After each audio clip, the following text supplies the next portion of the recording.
Hello everybody, আশা করি সবাই ভালো আছেন। তো আজকে আমরা যে বিষয়টা শিখবো সেটা হচ্ছে যে আইএসও ফাইল থেকে কিভাবে ইএক্সি কিংবা মেইন ফাইলে রূপান্তর করা যায়। আমার কাছে একটা ফাইল আছে যেটা হচ্ছে মাইক্রোসফট অফিস 2013। এটা মূলত আইএসও ফাইলে আছে। তো এটাকে আমরা কিভাবে রান করব, এটাকে সরাসরি রান করা সম্ভব না, কারণ এটা আইএসও ফাইল আছে। আইএসও ফাইল করা হয় মূলত বড় ফাইলকে ছোট ফাইল করার জন্য, এটা আমরা সবাই বুঝি।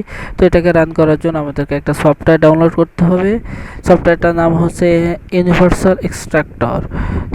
ইউনিভার্সাল এক্সট্রাক্টর আপনি গুগলে যে সরাসরি ইউনিভার্সাল এক্সট্রাক্টর লিখলে অনেকগুলো অপশন আসবে। তো আমরা এখান থেকে ফাইল ইনফো থেকে ডাউনলোড করব।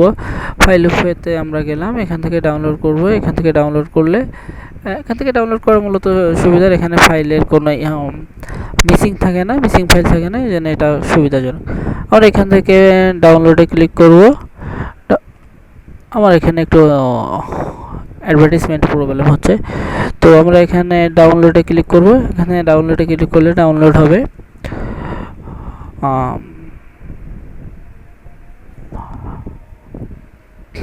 এখান থেকে আপনারা ফাইলটা ডাউনলোড করবেন। এটা ডাউনলোড কেন হচ্ছে না, সরি দেরি হওয়ার জন্য।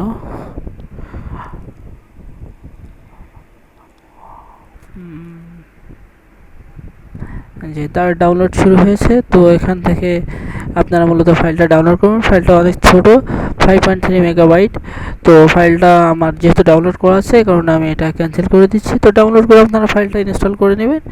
তারপর ফাইলটা আপনারা যথারীতি ওপেন করবেন, যেভাবে ফাইলটা ওপেন করতে হয় যথারীতি আপনারা ফাইলটা ওপেন করবেন। ফাইলটা ওপেন করছি।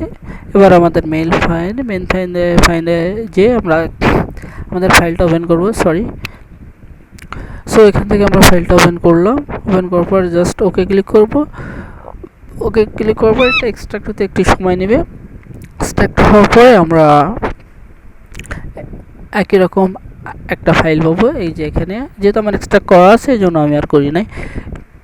এরকম একটা ফাইল পাবো। এই ফাইলের ভিতরে আমরা এক্সে আমাদের কাঙ্ক্ষিত এক্সে ফাইলটা পাবো। এটা আপনি ডাবল ক্লিক করে আপনি এবার রান করতে পারবেন। যেটা ইউজ করলে রান শুরু হয়ে গেছে, কিন্তু আমার তো এটা ইনস্টল করবো না, এই জন্য আমি এটা কেটে দিলাম। তো এভাবে করে এক্সি ফাইল আইএসও ফাইল থেকে আমরা এক্সি ফাইলে রূপান্তর করতে পারি। আশা করি আপনারা সবাই বুঝতে পারছেন। ধন্যবাদ সবাইকে।